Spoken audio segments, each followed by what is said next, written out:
देखिए, मुख्यमंत्री जी का ये कहना कि चुनाव कभी भी हो सकता है, तो उनको मालूम होना चाहिए कि चुनाव के वजह से आप काम में तेज़ी लाएंगे। मुख्यमंत्री जी, आपको जनता ने तेज़ी से काम करने के लिए मुख्यमंत्री बनाया और जनता में नाराज़गी थी पिछले चुनाव में, इसलिए जनता दल यूनाइटेड को सुस्त काम के लिए कम सीटें आई थी।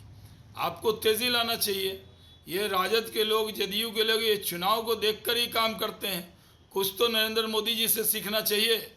चुनाव तो आते जाते रहेंगे, लेकिन दिन रात काम करना, 24/7 काम करना, तेज़ी से काम करना।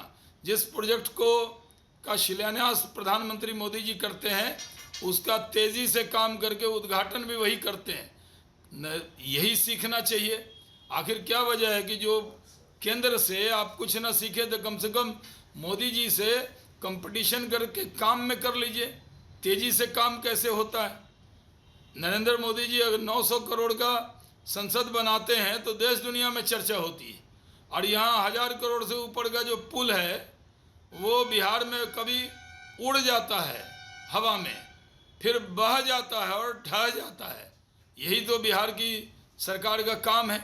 आखिर क्या वजह है कि वो जो कॉन्ट्रैक्टर है उस पर कोई कार्रवाई नहीं हुई, एक जांच लिपापोती कह दी गई। यही काम है। तो तेज़ी से काम कीजिए। चुनाव तो वक्त पे होंगे, और चुनाव जब भी हों आएंगे तो मोदी जी, इसमें कोई शक नहीं है। भारतीय जनता पार्टी के कार्यकर्ता दिन रात मेहनत कर रहे हैं। हम जनता के बीच में हैं, हम जनता के मुद्दों के साथ हैं। और जदयू के लोग, राजद के लोग, महागठबंधन के लोग सिर्फ बाहर से लोग बुलाएंगे, उनको लिट्टी चोखा खिलाएंगे, यहाँ बैठक करेंगे। और बैठक तो पुल गिर गया इस पर करनी चाहिए थी, डेवलपमेंट में तेज़ी लाने पर करनी चाहिए थी। लेकिन विपक्षी दल कितने इकट्ठे हो जाएं, आएंगे तो मोदी जी ही, इसमें कोई शक की गुंजाइश नहीं है। फिर एक बार मोदी सरकार बनेगी। देश की जनता ने मन बना लिया है कि मोदी जी को फिर प्रधानमंत्री बनाएंगे। और यहाँ जितने गठबंधन के साथी उनके आ जाएं, कुछ होने वाला नहीं है। बिहार में भी 40 की 40 लोकसभा सीट भारतीय जनता पार्टी का और उसका गठबंधन जीतेगा।